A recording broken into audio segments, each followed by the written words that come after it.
Ivre de mots pour M. Trump, dorénavant menace aussi le Mexique, dans un passé récent, à qui il avait volé la moitié de son territoire déjà. Il menace la Colombie, où il a déjà 9 bases militaires. Quoi de plus? Il y a aujourd'hui, à l'heure à laquelle nous parlons, 126 nations qui ont un conflit de frontières avec leurs voisins. C'est-à-dire 75% des nations. 55 sont déjà en état de guerre. Dès lors, il ne faut accepter aucune dérogation. Mais qui est en état de faire respecter de telles règles quand ceux qui sont membres permanents du Conseil de sécurité... Bon, mesdames, messieurs, nous entrons avec l'intervention des États-Unis d'Amérique au Venezuela dans une nouvelle phase dramatique de l'histoire de notre monde, celle où les États-Unis d'Amérique, renouant avec leurs habitudes impériales les plus détestables, interviennent sur leurs voisins et menacent tous les autres. C'est une fois de plus le pétrole qui est la cause réelle de cette intervention, la lutte contre le narcotrafic n'étant qu'un prétexte.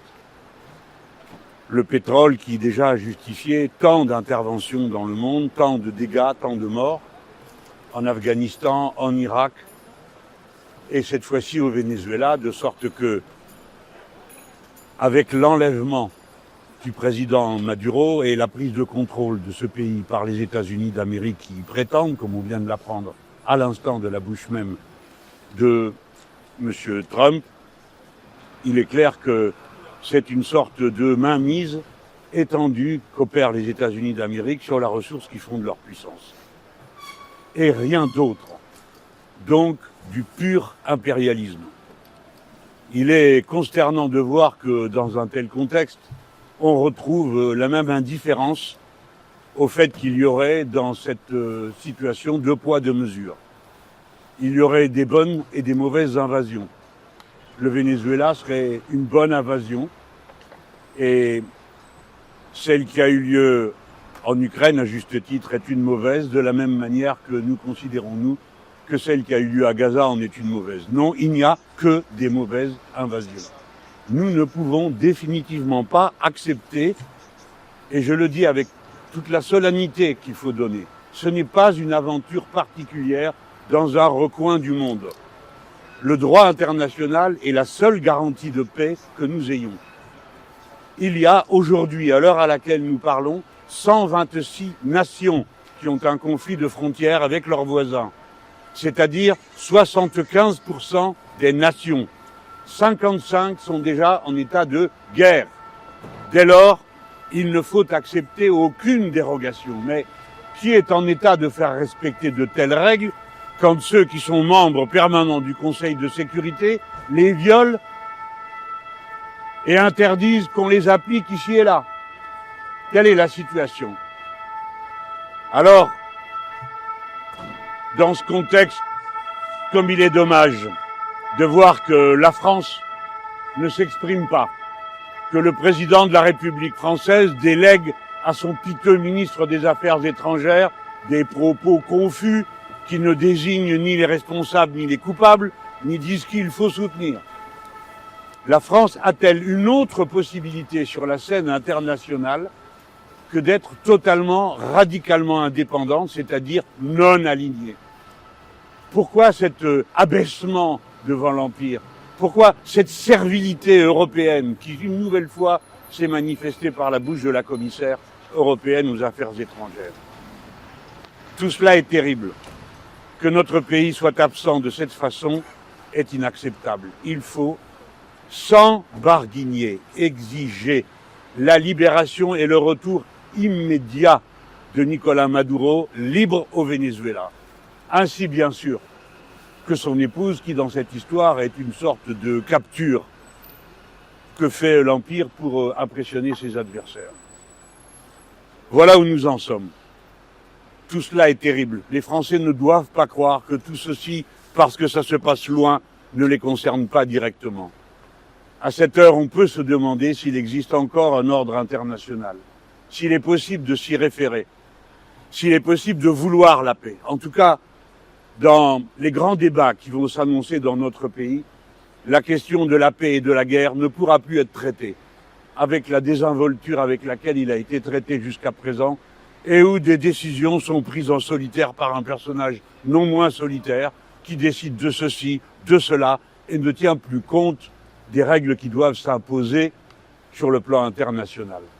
Voilà en tout cas comment les Insoumis voient cette situation. Je ne cache pas que c'est un moment douloureux pour beaucoup que de voir ce qui vient de se passer. Très douloureux. Les États-Unis, profitant de leur élan, ivres de mots pour M. Trump, dorénavant menacent aussi le Mexique, dans un passé récent, à qui il avait volé la moitié de son territoire déjà. Il menace la Colombie, où il a déjà 9 bases militaires. Quoi de plus? Y a-t-il donc un maître sur cette partie du monde? Oui, c'est ce qu'a dit M. Trump dans ses dernières déclarations sur la nouvelle doctrine de sécurité nationale qu'il a affirmée. Les Amériques sont sa propriété au sud comme au nord. Et l'Europe, annexée au prétendu monde occidental, de même. Nous entrons dans un moment de grand danger dès lors que chacun se sent autorisé à n'en faire qu'à sa tête et d'après les moyens dont il dispose. J'adjure mes compatriotes de bien comprendre qu'ils sont concernés et menacés également par les empires. Il n'y a pas un bon empire et un mauvais. Ce qui est mauvais, c'est la domination des uns sur les autres. Et ce qui est mauvais, c'est ce qui met en cause la souveraineté nationale de chacun des États et des peuples, quoi qu'on pense ici ou là des gouvernements. La politique se construit sur des réalités. Et les réalités, ce sont les nations. Et les nations, ce sont leurs peuples. Agresser, c'est toujours agresser un peuple. Et on va le voir, hélas, dans les heures qui viennent. J'affirme notre pleine et entière solidarité avec le peuple vénézuélien et avec son gouvernement légal. De même qu'avec tous ceux qui sont aujourd'hui menacés par M. Trump. Le gouvernement du Mexique, nos amis. Le gouvernement de la Colombie, nos amis. Le gouvernement du Brésil. Et j'invite chaque pays à bien réfléchir, et en tout cas nos dirigeants, aux menaces que M. Trump a déjà fait sur les uns et sur les autres, inclus sur la France. Merci. Monsieur Mélenchon, oui. Vous dites que vous souhaitez que Nicolás Maduro revienne au Venezuela. Est-ce que vous souhaitez qu'il revienne au pouvoir? Je crois que je n'ai aucune partie à cette affaire. Mais ce qui ne sera jamais normal, monsieur, c'est qu'on ne se soucie pas d'abord de protester contre les enlèvements, parce que ça s'appelle un enlèvement cette fois-ci. J'espère que tout le monde est d'accord sur le sujet. Non, il ne faut pas que, d'une manière ou d'une autre, on embrouille le fait fondamental. Quoi qu'on pense, on ne doit pas embrouiller le fait fondamental. Nous n'acceptons pas, nous Français, que l'Empire décide d'enlever un chef d'État à un endroit et son épouse, le mette en prison et se serve de ce prétexte pour annexer les ressources nationales d'un pays. Je sais bien que dans les heures qui viennent, la grande machine des grandes orgues de la propagande de l'Empire vont se faire entendre. Déjà, je vois ici et là qu'on prend au sérieux l'accusation de narcotrafic. Tout ça est grotesque. Si vous acceptez ça, c'est que vous acceptez de vous mettre en servitude. Quelles que soient vos opinions, défendez la liberté au sens où on l'entend dans le droit international. Le reste, c'est affaire des peuples et qu'ils s'en débrouillent.